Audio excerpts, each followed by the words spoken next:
Brother, आप लोग कैसे हो? मेरा न्यू वीडियो में आप लोग का वेलकम है। फिर एक धमाका सॉन्ग लेके आ चुका हूँ।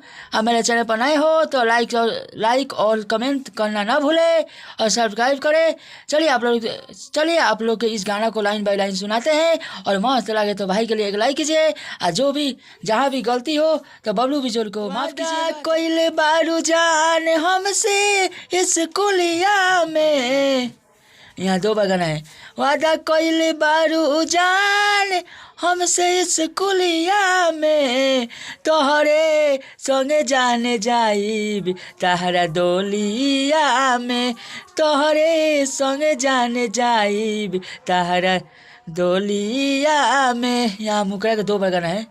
वादा कोइले बारू जान हमसे इस कुलिया में, तोहरे संगे जाने जाइब तहरा डोलिया में, तोहरे संगे जाने जाइब तहरा डोलिया में।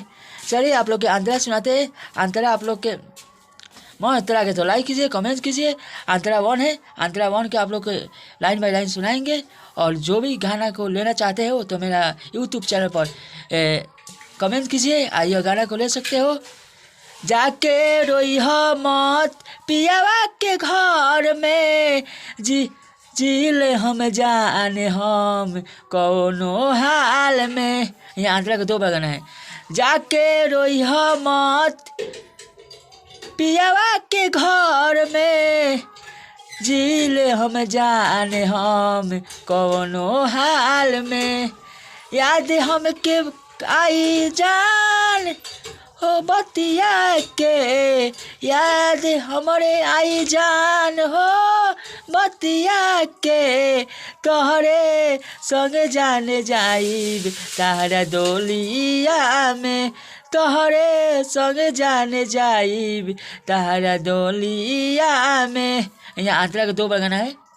और चलिए आंतरा 2 को हम सुनाते हैं। आंतरा 2 आप लोगों को मस्त लगे तो लाइक कीजिए, कमेंट कीजिए, सब्सक्राइब ना भूले। और आप लोग भाई लोग जो भी गलती हो तो बबलू बिजोर को माफ़ कीजिएगा। और आप लोग को रोज़ एक गाना लेते आऊँगा। चलिए आप लोग इस गाना को सुनिए और गाना मस्त लगे तो लाइक कीजिएगा। और भाई लोग को बहुत ज़्यादा कमेंट हैं कि नया ट्रैक पर लिखिए, और नया ट्रैक पर लिख रहे हैं। और बहुत जल्द मेरा गाना आने वाला है, आप लोग इस गाना सुनिए। चलिए आंतरा सुनाते हैं।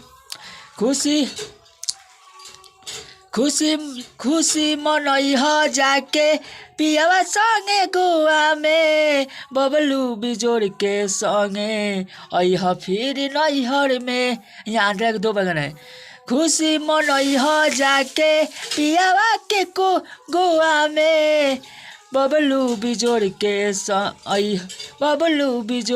संगे अह फिर नैहर में। यहाँ दो बगान है आंतरा को।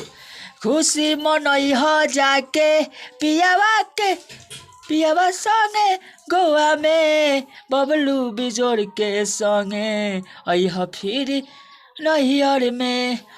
हमके तो भूल मत जई हो जान खुशी में, तोहरे संगे जान जाए तहरा डोली में, तोहरे संगे जान आई जाए तहरा डोली में।